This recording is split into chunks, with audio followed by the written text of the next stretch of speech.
engaged in my culinary TV. My name is Andreas KURFURST. I know that's a lot to say, but I'm better known as Chef Andy. If you go around the world, many places I'm known as Chef Andy. So today I want to bring you choux pastry. Choux pastry is a very French thing. Choux actually means nothing to do with real choux, but choux means cabbages, little cabbages. Mon petit chou is a term of endearment in France. That means my little cabbage, so it's a kind of sweet thing. So choux pastry, it's been around since the 16th century, so quite a lot of time. And also we need very few ingredients. Plus choux pastry is very versatile. You can do many things with that, with the basic choux pastry dough in itself. So what do we need?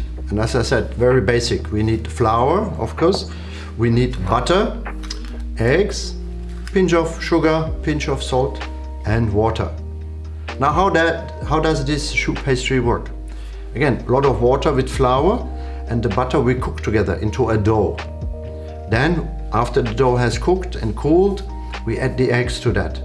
And then together, after we pipe it onto trays, or we can even fry it, what happens is in the dough, because of the lot of water, what happens to water when we expose it to high temperature? Water starts to become steam and wants to evaporate. And that will push the dough into very nice, big, fluffy things. So let's get started. What we need to do, water, 600 ml, we put in our saucepan. We can switch it on. Then we add a pinch of sugar to it. And I have here a pinch of salt. Salt actually is very important in most pastries. Salt, we don't want to make it necessarily salty, but salt adds flavor, richness to it. It makes the flavor go everywhere. Food without salt really has basically almost no taste. And then we have butter here. We have 220 gram butter, which we also add to our water with the salt and the sugar. Now we need to bring this mixture to a boil. The butter has to melt, and when the mixture is boiling, then we add our flour. It can be a normal cake flour, any flour you find. I wouldn't use a bread flour, basically, but just a basic flour you can find in any supermarkets. We will add this flour complete into our boiling water butter mixture. And then we have to cook it, and that's also important. We want the flour to absorb all the water and really get fully immersed, so that it's a complete dough. And we will cook this dough actually a little bit further on the fire after we stirred it all in. Again, flour contains gluten. Gluten, we know some people is gluten intolerant or have a gluten allergy. Gluten is a protein in the flour. And what it does is it binds together and makes dough kind of rubbery, sticky.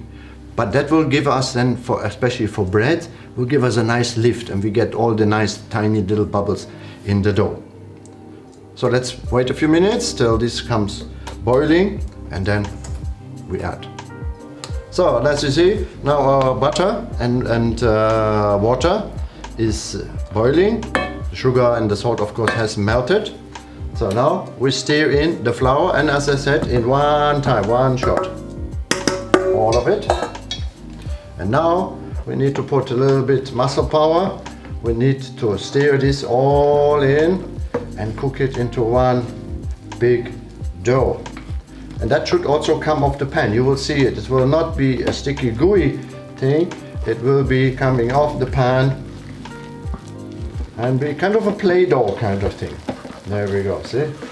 Now the flour starts to absorb all the water, including the butter, the fat. There you see, now it's all coming together and it's coming off the pot. It's not sticking on the pot anymore.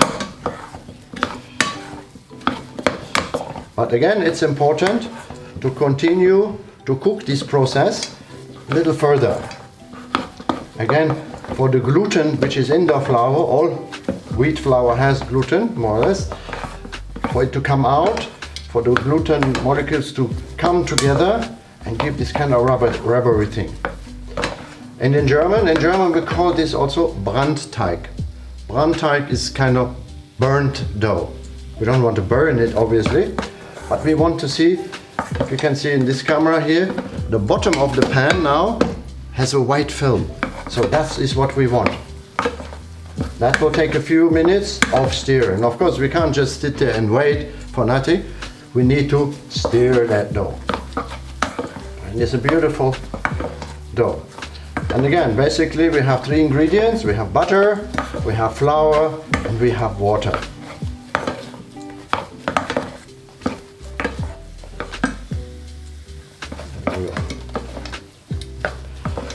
So, 2 more minutes. And again, grandma used to do these all things by the hand. Now we have a lot of machines to do our job. But really, if you do something with your hands, with your arms, and you put a lot of work in it, it will taste even better afterwards. Because you know what you did to achieve this result. And turn up the heat a little bit more.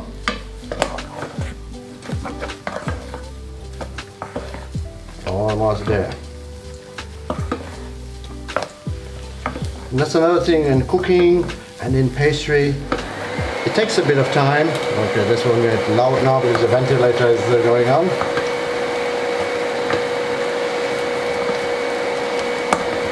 But good things take a little bit of time, and really there's a difference between something which is made in minutes by a machine and which maybe took you half an hour to do. You will taste this difference. And there we go. There we have it. Now the dough is being cooked. The flour is actually being cooked already. It's come nicely together. And if I take this out, you can see the bottom of the pan is kind of white. Very nice. That is exactly what we want. So we can put that aside now. Now we need to cool this dough a little bit, because it's very hot. We just cooked it on the fire here, if it's gas or induction, because I want to put raw eggs into this dough.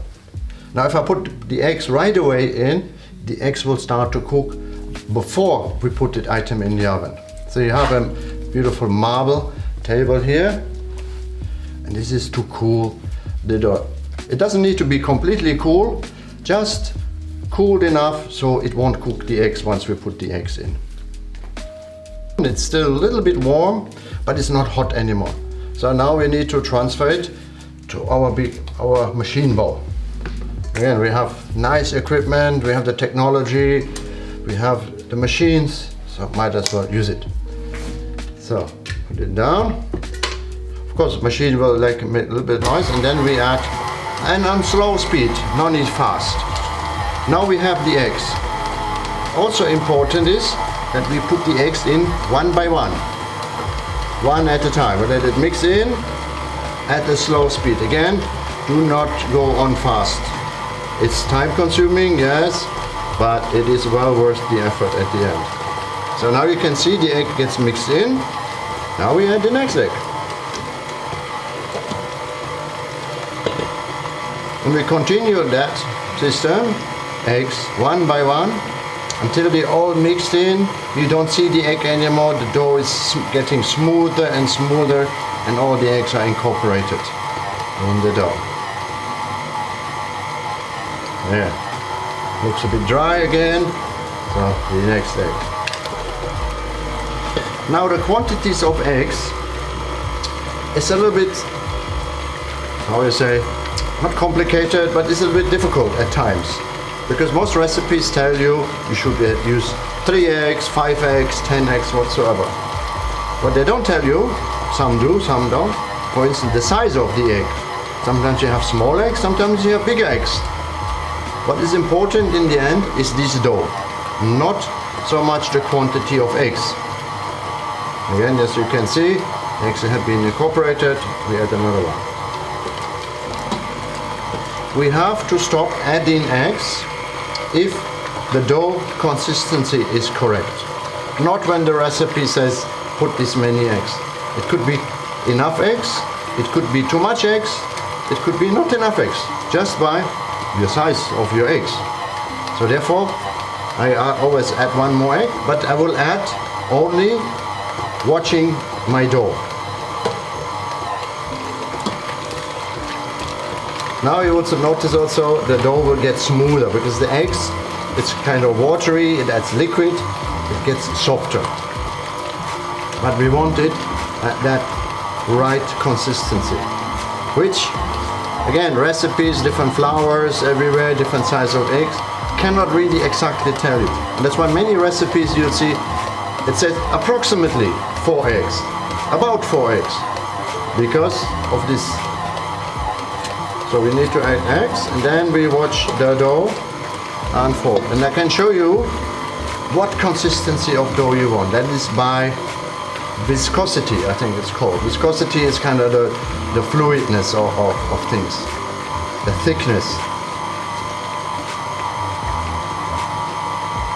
Again, at home, maybe you make a smaller quantity.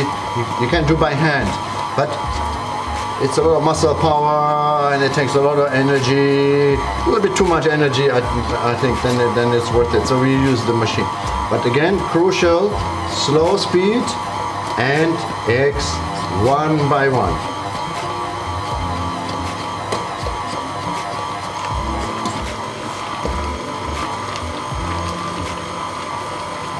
So again, what we have here already is a kind of cooked dough. Remember, we boiled water with the butter, we add the flour, and we cook the flour already. So the flour in a way is already cooked actually. And we will bake it again. But because of the lot of water in this dough, or batter if you want to call it like that, the water will become steam and it will push the dough up and out, so it becomes this light and fluffy and very hollow container. So I think I will just add one more egg.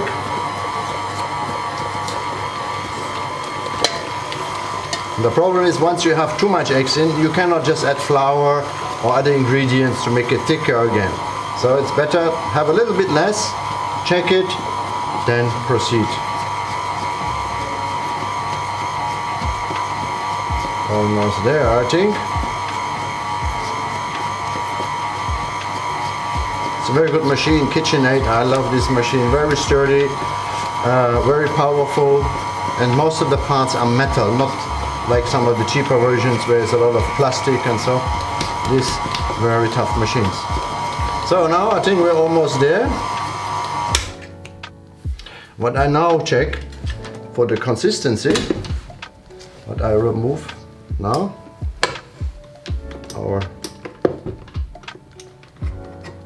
equipment, did yet. There you go.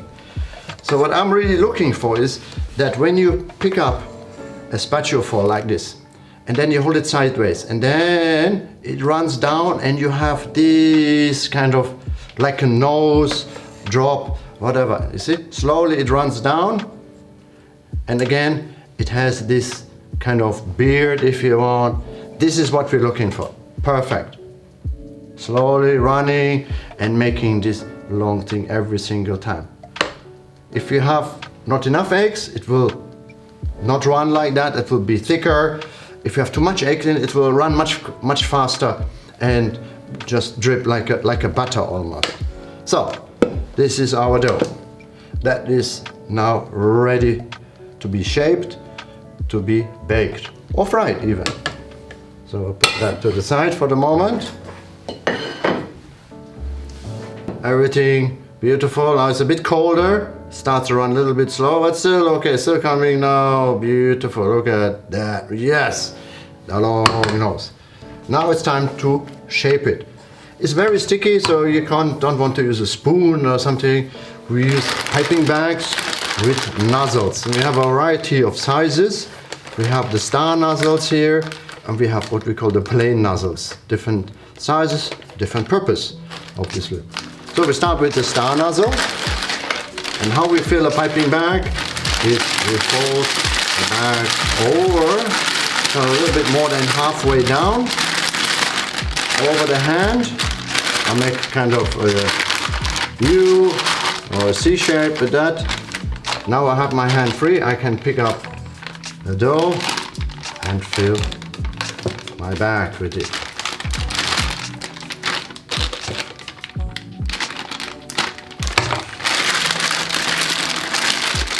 So,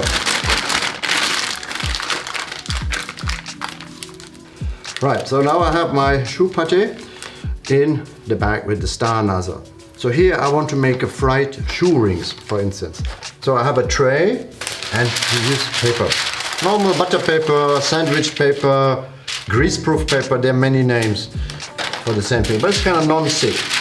So to hold the paper, otherwise it won't slide all over, I take just a little bit on my tray, because now the paper will not move on my tray, will move less. And now I just pipe circular rings on my tray, like that. Boom. 1, 2. Again, you can make them bigger, you can make them smaller. But what you will see from this size, they will grow more than double after they're being fried. Oops, almost finished. There. This one now, what I will do here, I will cut with a sharp knife. I will cut them into individual squares with one ring. And all I need now is a deep fryer, which you may have at home, a small one, or in the kitchen you have a professional one, of course. You throw each paper one by one in the deep fryer, remove the piece of paper from the choux ring. The choux ring will float and will expand more than double in size. Once it's cooked from both sides, a nice golden color brown, we'll remove it on a paper so we can drain that oil a little bit off, and then put the sugar icing on top. And you have a fantastic dessert, fried choux rings. Number 1. Then we continue. Number 2. Here we use a plain nozzle. And again, same principle. Fold over, like at the dentist. Open wide. Put amount of nicely filled. We close with that clamp, we make a clamp so we can pipe. Now for this one, I use trays and I use silicone mats. Wonderful stuff. Silicone is a kind of rubbery thing, but you can freeze it, you can bake it, you can do many things with that. So, beautiful silicone sheet on the tray, ready for baking. Now is the piping part.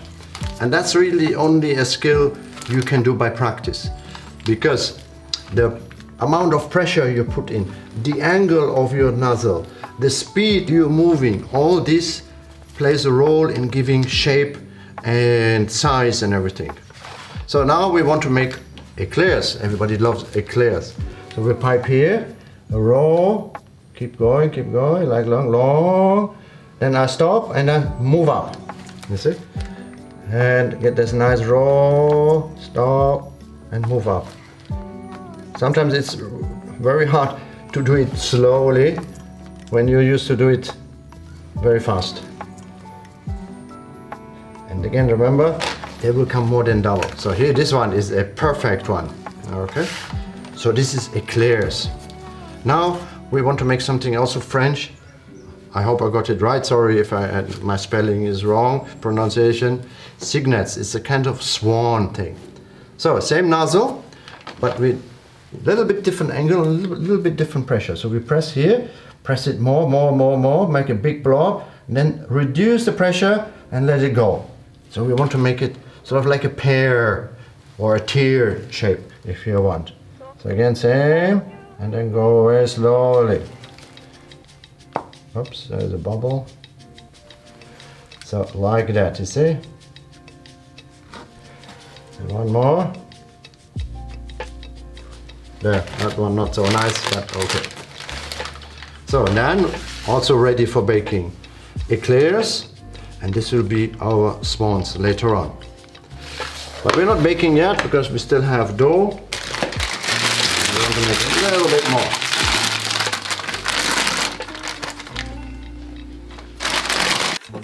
There we go. So again, press it out, twist a little bit. There we go. And this time we want to make profiteroles. There's also a name. I don't know where it comes. For me, the name comes Profiteroles. There's a lot of rolls with profit, so the Profiteroles. And again here, again size we can determine by the quantity we pipe onto this tray. So maybe we want to first some bigger ones. So we press from down. See, now I stop pressing and cut it off to get that nice round, I don't know, almost like a ball kind of shape. There we get. And see, also I keep quite a bit of distance between them, because again they will grow double in size, at least double if not more. So again, one size, there we go. Now we make another one, but maybe a little bit smaller ones. They look kind of tiny right now, but you will see when they're baked, they're big, quite a bit bigger actually. Oops.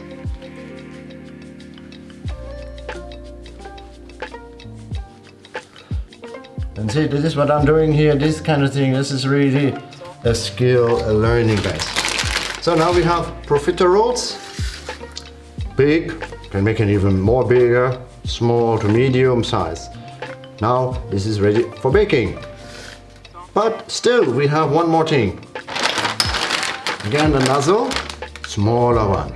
Because remember, we're doing the swans. So we have the body of the swan here after baking, but we also need the head of the swan. And the swan has a very long and beautiful head. So again, we'll put that piping bag. Maybe now I use the rest of this dough from here. Push it all in. We don't want to waste anything. So now we have a little bit dough here. Again, tray with silicone mat. And now what I will do is basically draw a number 2 on here.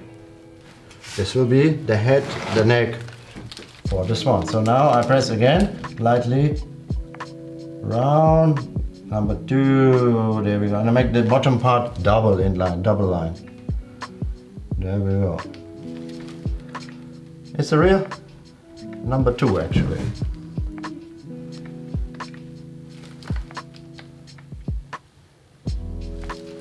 So we can make the whole thing. So we finish our dough.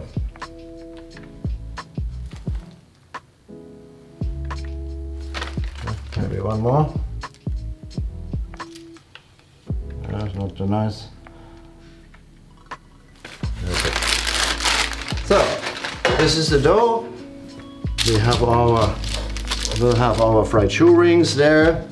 We have our swans. We have eclairs. We have different shape of profiteroles. So let's bake. So now we're in the kitchen here. With the ovens here, very important ovens for baking, obviously. And with choux pastry, like with some pastries, we need a fairly high temperature, which you can see here, 190 degrees. Because the purpose of the baking, the high temperature, is to turn the water in the profiterole dough, in the choux pastry dough, now into steam as quickly as possible and push the dough up. So hence that's why we need a high temperature. Time, well, I don't know if it's 45 minutes, maybe it will be only 25 or so, but that we will see. Again, also baking time depends on the size of the item. Some small profiteroles, of course, will require less time than a big size profiterole. So now we have the temperature reached. Now it's time to bake. I'll put them, and I also in the home, when you bake one tray, they tell you put in the middle sheet, right? If you bake several trays, it's also important to keep the distance between the trays, so that the heat in the oven, if I have the trays very close together, the heat cannot go everywhere at the same time and there will be a very uneven bake. So we keep it separate. And then close, and what I do, I give a small prayer, thank you, and the blessing to my item, so I hope the item will come out very nice, which it should. So we're almost there. And again, like I mentioned, the small pieces, the number 2s, they're already nicely golden brown and baked. And see how big they are than before. So we leave that to cool. While here, they can do a little bit more. They're still a little bit pale, okay? But they need more. Now, what they need is drying. Look at that, beautiful. Now, we have to be careful, keep it, huh? Now what I do is, if you can, remove the moisture inside to 0. So that they will, now they have risen, for which we needed the steam, okay? Now they will not rise any further, but now we want to dry them out, make them crispy, crunchy. Also, they will hold their shape. If you happen to take out too early, they will collapse and flat, and then really there's no use of that. But they're almost on the way. And you can see the size, from this size to more than double in size. And again, hollow, ideal for filling, for using anything, sweet or savory. Let's continue. They have been baked and they're cooled down. And again, we have a selection here. Here we have our swans, not yet ready. I will show you in a minute how we finish them. Almost finished them.